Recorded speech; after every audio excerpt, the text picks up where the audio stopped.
many of us, it's kind of like an S mount possibly in Jiu-Jitsu. We're gonna have the front knee directly out, pointing forward, 90 degrees, so an L shape in the knee, L shape in the ankle. Here, we want our hip to be directly coming out to the side this way, and then knee bent at 90, and then the ankle at 90 degrees. Now, if we wanted to just elicit a passive stretch, we would come up on our hand until we feel a good stretch in our hip, and we wouldn't be able to lift. So if I activate these muscles trying to lift, I can't. So what I need to do for this exercise is actually back off a little bit, okay? Create a little bit of space so I am able to lift my leg. Now what I'm gonna do with this hand, I'm gonna straighten my elbow, I'm gonna lock that hand out, place my fingers on the floor, and I'm gonna squeeze my shoulder blade back to create a good stable base. Now, I wanna lean into this hand, but I don't wanna move, okay? I wanna kind of keep my upper body locked in place. With this exercise, we're gonna work on some irradiation, which means basically creating tension throughout our body to focus all our energy onto this hip. The way we're gonna do that is I'm gonna make a nice fist and a straight elbow here. I'm gonna take a big breath in my belly and try to tense up my body. When I do that, I'm gonna focus my attention to my hip, try to lift, hold, and then come down. What I don't wanna do again is lean, so I'm doing I've got myself in a good position, locked in, good tension, big breath in our belly, and you can even rotate the hips forward a little bit and lift. And then come back down.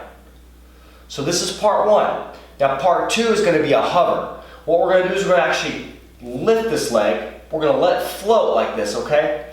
Now we're gonna bring our knee forward. Once we get to about in line with our ankle, we're gonna start to straighten our knee and start putting our foot towards the ceiling. Now I've got pretty tight hamstrings here. It's kind of tough for me to do, but some people can go directly out in front or even further. Here, we're gonna come back, start bending our knee and float, and back in our position. So again, guys, good tension. We're gonna try to keep our upper body still and isolate the hip. Lift. Start bringing our knee towards our ankle. Start to straighten the knee and work it up. Keep it floating, good tension. You can pause and then come back, slow and control, okay?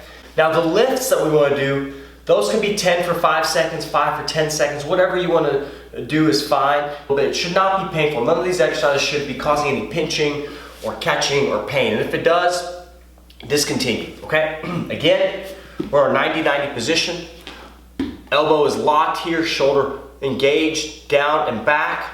Now here, we're gonna make a nice fist, create irradiation throughout our body. We're just gonna lift. We can pause and hold. Again, it doesn't have to be a huge lift. It does not have to be a very big movement. The further over you are, the harder it'll be to do, okay? But in this capacity, we're gonna lift. Now we're gonna start bringing our knee here, up towards our ankle. And once we do, we're gonna start to straighten our leg and try to point it up. I'm pretty tight in my hamstrings, and then I'm gonna bring it back nice and slow, creating good tension throughout our body, and coming back. Okay. If you have difficulty staying upright and you have a tendency to lean, get up against the wall. You can put your shoulder at the wall or even a block, a yoga block, and hold there to keep your body positioned. Again, lift, knee up to our ankle, straighten the best you can, and come back, and then lower back down.